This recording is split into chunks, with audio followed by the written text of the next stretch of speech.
안녕하세요. 오늘 제가 들려드릴 이야기는 제 인생에서 가장 복잡하고 모순적인 경험담입니다. 저는 50살에 다시 사랑을 만났습니다. 아니, 정확히 말하면 사랑이라 믿고 싶었던 겁니다. 제가 그 남자를 처음 만난 곳은 와인 동호회였습니다. 2019년 가을, 강남의 한 와인바에서 열린 모임이었죠. 저는 49, 이혼한 지 3년째 되는 해였습니다. 그날 그는 늦게 나타났습니다. 키가 큰 편이었고 말쑥한 정장 차림에 손목에는 비싸 보이는 시계를 차고 있었죠. 자기소개할 때 안녕하세요. 저는 김정호입니다. 대한항공에서 기장으로 일하고 있어요. 라고 했을 때 솔직히 마음이 뛰었습니다. 기장이라는 직업의 안정성, 그리고 무엇보다도 제가 관심 있게 들었던 건 그가 말한 평생 받을 수 있는 노후연금이었습니다. 그때 제 머릿속에는 이런 생각이 스쳤어요. 이제 나도 안정을 누릴 수 있겠구나. 첫 번째 결혼에서 저는 남편의 사업 실패와 빚 때문에 정말 많은 고생을 했거든요. 그래서인지 안정적인 직업을 가진 남자에게 더욱 끌렸던 것 같습니다. 그리고 그 연금이라는 건 제 노후를 확실하게 보장해 줄 수 있는 것처럼 보였어요. 와인을 마시며 이야기를 나누는 동안 저는 그에게 완전히 빠져들었습니다. 아니, 빠져들었다고 믿고 싶었습니다.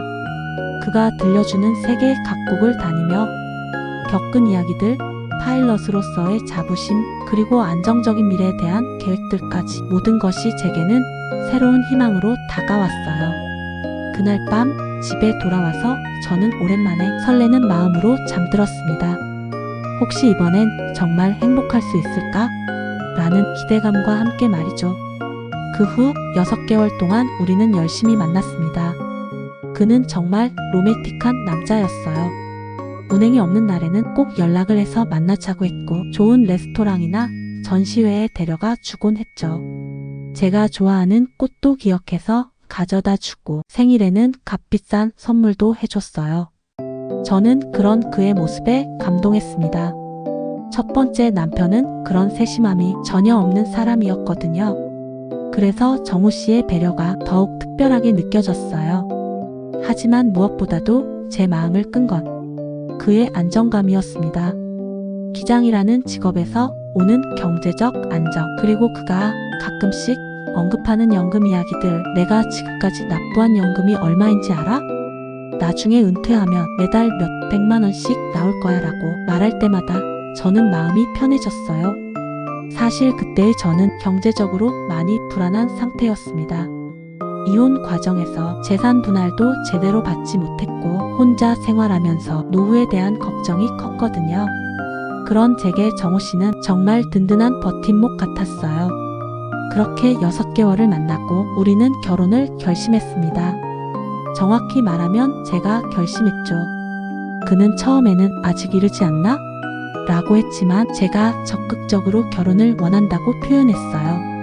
왜냐하면 제 나이가 이미 50이었고 더 늦으면 다시는 기회가 없을 것 같았거든요. 드디어 혼인신고를 하러 가는 날이었습니다. 구청에 가서 서류를 작성하는데 직원이 정우 씨에게 이런 질문을 했어요. 이전 혼인 관계에서 확인서가 필요한데요. 몇 번째 결혼이신가요?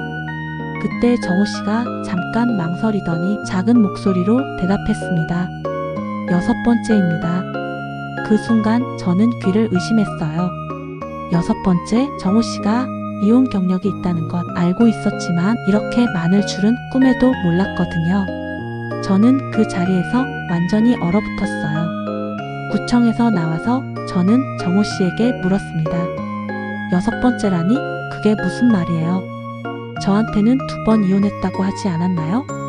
정우 씨는 당황한 기색을 보이며 이렇게 해명했어요. 아, 그거. 사실 몇 번은 정말 짧게 결혼했다가 바로 이혼한 거라서 굳이 말하지 않았어. 직업 특성상 외박이 많다 보니 오해가 있었던 거야. 아내들이 다들 이해하지 못하더라고. 그 순간 저는 깨달았습니다. 아, 이 사람은 다른 여자들을 만났고 또 결혼을 반복해온 사람이구나. 그날 밤 집에 돌아와서 저는 정말 많은 생각을 했어요. 이 결혼을 계속 진행해야 하나? 아니면 지금이라도 포기해야 하나? 하지만 결국 제가 내린 결론은 이것이었습니다. 나도 결국 연금을 보고 결혼하는 거니까. 솔직히 저도 순수한 사랑만으로 그와 결혼하려는 건 아니었어요.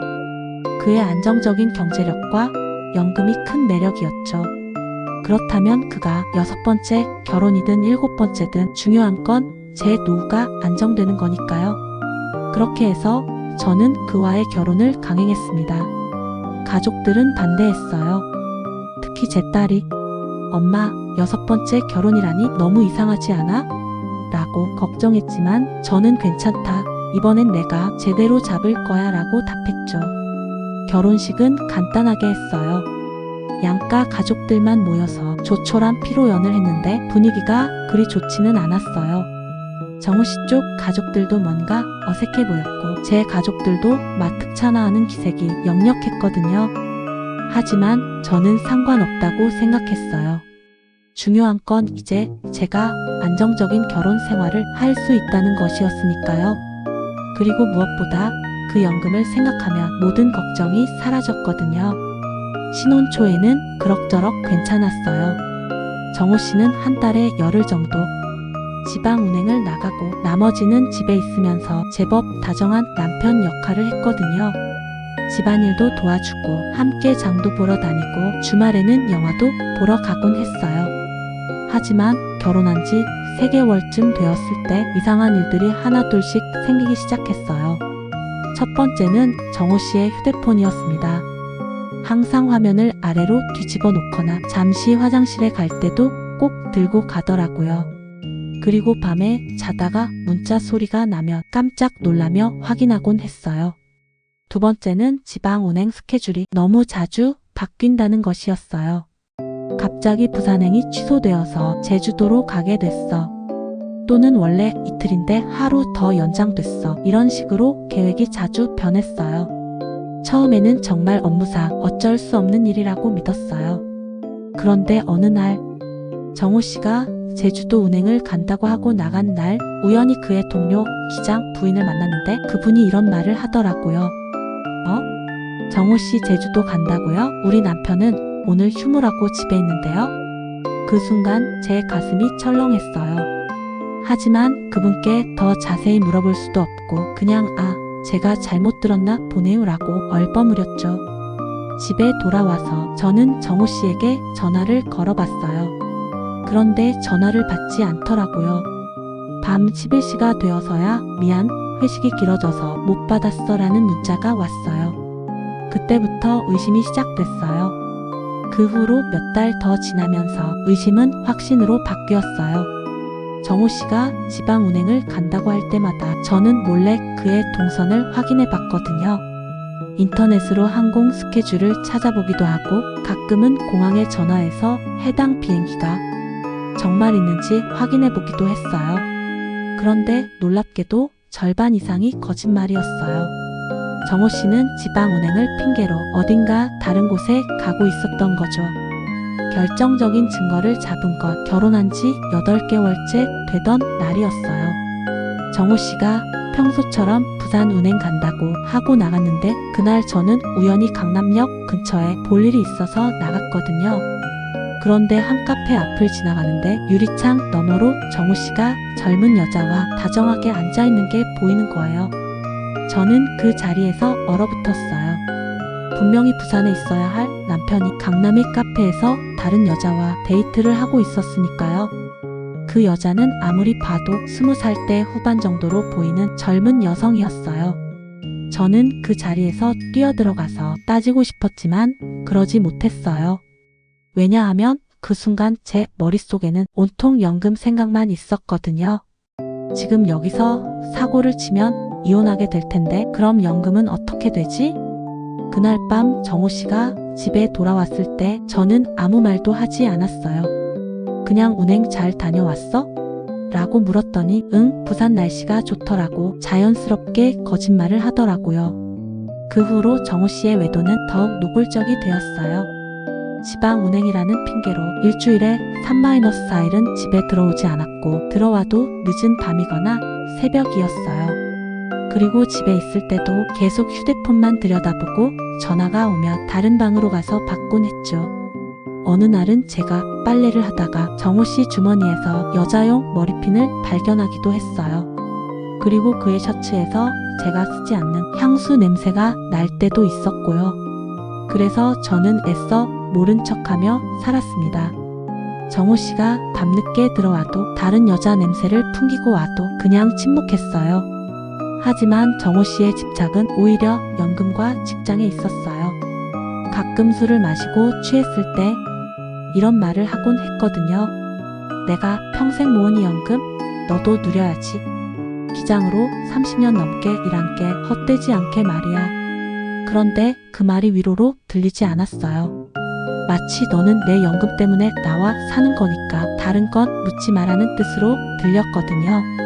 그렇게 1년이 지났을 때 저는 정말 심각한 고민에 빠졌어요. 이 결혼 생활을 계속 유지해야 할까? 아니면 이혼을 해야 할까? 솔직히 말하면 남편의 바람을 문제 삼는 대신 제 노후를 지키는 게 더 중요했습니다. 그래서 저는 변호사 상담을 받기로 했어요. 이혼을 하게 된다면 연금 분할이 어떻게 되는지, 그리고 제가 받을 수 있는 혜택은 무엇인지 정확히 알고 싶었거든요. 강남의 한 법무법인을 찾아가서 상담받은 내용은 이랬어요. 부인, 연금 분할을 받으려면 우선 이혼을 해야 합니다. 그리고 혼인 기간이 5년 이상이어야 분할 청구권이 생기거든요. 그럼 지금 저희는 결혼한 지 1년밖에 안 됐는데 4년을 더 기다려야 한다는 뜻인가요? 그렇습니다. 그리고 연금 분할도 결혼 기간에 해당하는 부분만 절반씩 나누게 됩니다. 남편분이 지금까지 30년 넘게 납부한 연금 전체를 나누는 게 아니라 부인과 결혼한 기간 동안 납부한 부분만 해당돼요. 이 말을 듣고 저는 완전히 당황했어요. 제가 생각했던 것과 전혀 달랐거든요. 저는 이혼하면 정호 씨의 연금을 절반씩 나눠 받을 수 있다고 막연히 생각했는데 결혼 기간 부분만 해당된다니? 그럼 예를 들어서 5년 결혼했다가 이혼하면 5년치 연금 납부분의 절반만 받는다는 뜻인가요? 맞습니다. 그래서 많은 분들이 실망하시죠. 생각보다 받을 수 있는 금액이 크지 않거든요. 변호사는 더 자세한 설명을 해줬어요. 그리고 또 하나 중요한 건 연금 분할을 받으려면 가정법원에 별도로 신청해야 해요. 이혼할 때 자동으로 되는 게 아니라 이혼 후 2년 이내에 신청하셔야 하고요. 그럼 만약에 제가 이혼하지 않고 계속 결혼 생활을 유지한다면? 그러면 남편분이 돌아가시거나 은퇴 후에 유족연금이나 분할연금을 받을 수 있겠죠. 하지만 그것도 결국 남편분의 의사에 따라 달라질 수 있어요. 상담을 마치고 집에 돌아오는 길에 저는 정말 복잡한 심정이었어요. 결국 제 모든 계산이 연금을 중심으로 돌아가고 있다는 걸 깨달았거든요. 그날 밤부터 저는 본격적으로 계산을 시작했어요. 정호 씨의 월급과 연금 납부액을 대략 계산해보니 5년 결혼했다가 이혼할 경우 제가 받을 수 있는 연금 분할액은 월 3, 40만 원 정도였어요. 생각보다 많지 않았죠. 하지만 10년을 버틴다면 월 6, 80만 원, 15년을 버틴다면 월 100만 원 정도는 받을 수 있을 것 같았어요. 그래서 저는 정말 치열하게 고민했어요. 남편의 외도보다 더 치열하게 고민한 건 이혼을 언제, 어떤 조건에서 해야 할까였습니다.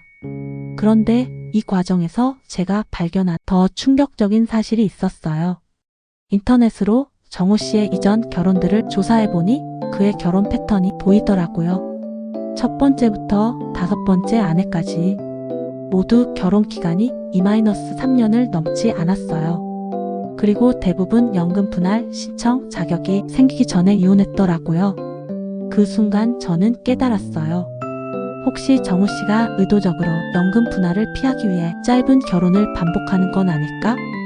이 의심을 확인하기 위해 저는 정호 씨의 이전 아내 중 한 명을 찾아봤어요. 인터넷과 지인을 통해 연락처를 알아낸 다음 조심스럽게 연락을 취했죠.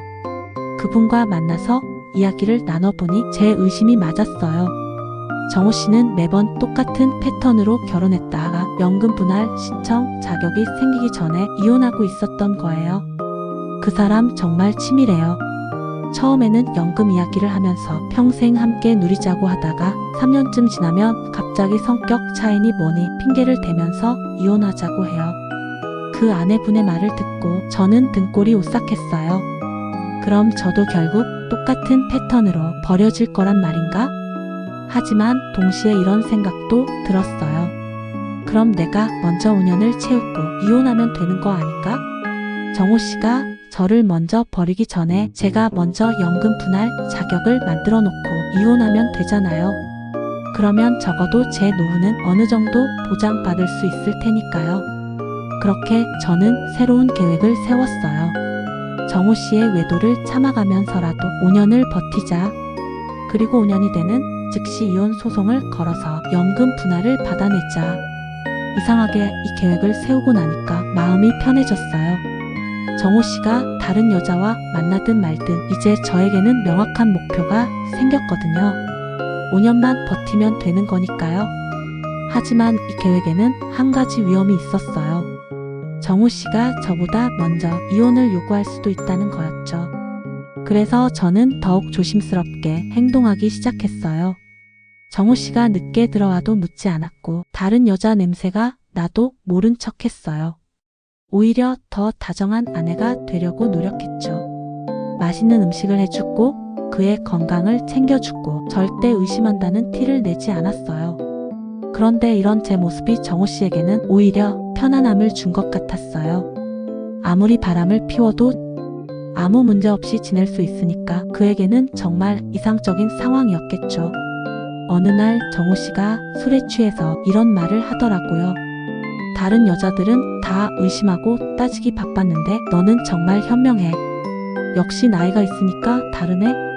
그 말을 들으면서 저는 씁쓸했어요. 그냥 연금 때문에 참고 있는 건데 그는 그걸 현명함이라고 착각하고 있었거든요. 그렇게 2년째가 되었을 때 정호 씨의 외도는 더욱 노골적이 되었어요. 아예 주말에도 집에 들어오지 않는 경우가 많아졌고 들어와서도 제게 관심을 보이지 않았어요. 3년째가 되었을 때는 더 충격적인 일이 있었어요. 정호 씨가 갑자기 제게 이런 제안을 한 거예요. 여보, 우리 분가하는 게 어떨까? 나는 회사 근처에 작은 원룸을 얻고 당신은 여기서 지냈고 그럼 서로 편하잖아. 순간 저는 깜짝 놀랐어요. 이게 혹시 이혼의 전 단계인가 싶어서요. 저는 단호하게 거절했어요. 분가를 하면 나중에 이혼 사유가 될 수 있고 그러면 제가 불리해질 수 있다고 생각했거든요. 4년째가 되었을 때는 정말 극한의 상황이 왔어요. 정호 씨가 아예 집에 일주일에 하루나 이틀만 들어오기 시작한 거예요. 그리고 들어와서도 저와는 거의 대화를 하지 않았어요. 어느 날은 정호 씨의 휴대폰에서 여자 목소리가 들려왔어요. 정호 씨는 당황해서 급히 전화를 끊었지만 그때도 저는 아무 말 하지 않았어요. 대신 속으로 이렇게 생각했죠. 1년만 더 참으면 돼. 그렇게 해서 결혼 5년이 되었습니다. 드디어 연금 분할 신청 자격이 생긴 거예요. 하지만 이상하게도 저는 바로 이혼 신청을 하지 않았어요. 왜냐하면 그 5년 동안 저 자신도 많이 변해 있었거든요. 처음에는 정호 씨의 바람 때문에 화가 나고 서러웠는데 이제는 그냥 체념의 상태가 되어 있었어요. 사람들은 저에게 묻습니다. 왜 참느냐고. 그렇게 바람을 피우는 남편과 왜 계속 사느냐고. 하지만 제 대답은 늘 같습니다. 남편의 바람은 언젠가 멈추겠지만 연금은 평생을 지켜줄 거니까요. 정호 씨가 지금 젊은 여자들과 바람을 피우고 있지만 그도 이제 55세예요. 몇 년 더 지나면 그런 짓도 못할 거예요. 하지만 연금은 그가 은퇴한 후부터 평생 나올 거잖아요. 그리고 솔직히 이제는 정호 씨에 대한 기대나 애정도 별로 없어요. 그냥 연금을 주는 기계 같은 존재로 여기고 있어요. 그가 바람을 피우든 말든 그건 이제 제게 별로 중요하지 않아요. 오히려 정호 씨가 바람을 피우고 있어서 저도 편해요. 그가 집에 없으니까 저는 제 시간을 자유롭게 쓸 수 있거든요. 친구들과 만나고 취미 생활도 하고 책도 읽고 물론 가끔은 외로워요. 명절이나 생일 같은 날에 혼자 있으면 정말 서럽죠. 하지만 그런 감정도 이제는 금방 지나가요. 어차피 처음부터 사랑으로 시작한 결혼이 아니었잖아라고 생각하면서요. 최근에는 정호 씨도 저에 대한 태도가 좀 바뀌었어요. 예전에는 바람을 피우면서도 죄책감이 있는 듯 했는데 이제는 아예 당당해졌어요. 어느 날은 이런 일도 있었어요. 정호 씨가 여자친구와 여행을 다녀온 사진을 휴대폰에 그대로 놔두고 제가 볼 수 있게 한 거예요. 일부러 그런 건지 아니면 정말 실수인지 모르겠지만 저는 그 사진들을 다 봤어요. 그런데 이상하게 화가 나지 않더라고요. 저 여자도 결국 제가 겪은 것과 똑같은 일을 겪을 거라는 걸 알 수 있었거든요. 정호 씨는 여전히 지방 운행을 핑계로 일주일에 절반 이상을 집에 들어오지 않아요. 들어와도 각방을 쓰고 대화는 필요한 것만 해요. 하지만 저는 이제 이런 생활이 불편하지 않아요.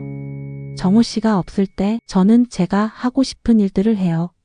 육가도 배우고 독서 모임도 나가고 가끔은 혼자 영화도 보러 가고요. 최근에 정호 씨가 또 다른 젊은 여자를 만나고 있는 것 같아요. 이번에는 아마 승무원인 것 같더라고요. 함께 해외여행도 다녀온 것 같고 후에 진지하게 만나는 것 같아요. 지금은 그 여자에게 푹 빠져 있겠지만 몇 년 지나면 또 다른 여자를 만날 거예요. 그리고 그 여자도 결국 버림받을 거고요. 하지만 저는 다르죠. 저는 끝까지 남아있을 거예요. 왜냐하면 저에게는 명확한 목표가 있으니까요. 바로 연금이요. 나는 오늘도 모른 척 연금을 지켜야 한다는 이유 하나로 살아가고 있습니다. 6번째 아내가 된 제 삶은 드라마보다 더 드라마 같았습니다. 하지만 막장의 끝에서 제가 붙잡은 건 아이러니하게도 사랑이 아니라 돈이었습니다. 혹시 제 이야기를 듣고 저 여자는 정말 차가운 사람이다 라고 생각하시는 분들이 있을지도 모르겠어요. 사랑보다 돈을 택한 여자라고 말이죠. 하지만 저는 이렇게 말하고 싶어요. 제가 선택한 건 차가운 현실이 아니라 제 나름의 생존 전략이었다고요. 여자로서 50대에 접어들면서 저는 깨달았어요. 로맨틱한 사랑이나 드라마 같은 인생은 젊었을 때나 가능한 일이라는 걸요. 이 나이에 중요한 건 안정이에요. 경제적 안정, 노후 보자, 그런 현실적인 것들이요. 가끔 사람들이 물어요. 정말 후회 안 해? 라고. 하지만 저는 후회하지 않아요. 왜냐하면 이게 제가 할 수 있는 최선의 선택이었거든요. 만약 제가 순수한 사랑만을 추구했다면 지금쯤 혼자서 경제적 불안에 시달리고 있을 거예요. 하지만 현실적인 선택을 했기 때문에 적어도 제 노후는 안전하게 보장받을 수 있어요. 그리고 누가 아나요? 정호 씨도 나이가 들면서 철이 들지도 몰라요. 바람기도 줄어들고 저를 진짜 아내로 대해줄지도 모르잖아요. 그때가 되면 저희도 진짜 부부가 될 수 있을지도 모르고요. 물론 그런 일이 일어나지 않아도 상관없어요. 저는 이미 제가 원하는 걸 얻었으니까요. 안정적인 노후, 그리고 혼자서는 절대 가질 수 없었던 경제적 여유를 말이에요. 어떤 분들은 제 선택을 이해하지 못할 수도 있어요. 하지만 저는 제 삶에 만족해요. 완벽하지는 않지만 그래도 제가 선택한 길이니까요. 6번째 아내라는 타이틀이 부끄럽기도 했지만 이제는 그것도 받아들였어요. 중요한 건 몇 번째 아내인가가 아니라 제가 얼마나 현명하게 살아가느냐거든요. 오늘도 정호 씨는 지방 운행이라며 나갔어요. 진짜 운행인지 여자친구와의 데이트인지는 모르겠지만 저는 더 이상 궁금하지 않아요. 대신 오늘 저녁에는 친구들과 와인 한잔 할 예정이에요. 그리고 연금 계산표를 다시 한번 확인해 볼 거고요. 제 이야기가 누군가에게는 충격적일 수도 있고 누군가에게는 현실적인 조언이 될 수도 있을 거예요. 어떻게 받아들이시든 상관없어요. 중요한 건 저는 제 방식대로 살아가고 있다는 거니까요. 감사합니다. 긴 이야기 끝까지 들어주셔서요.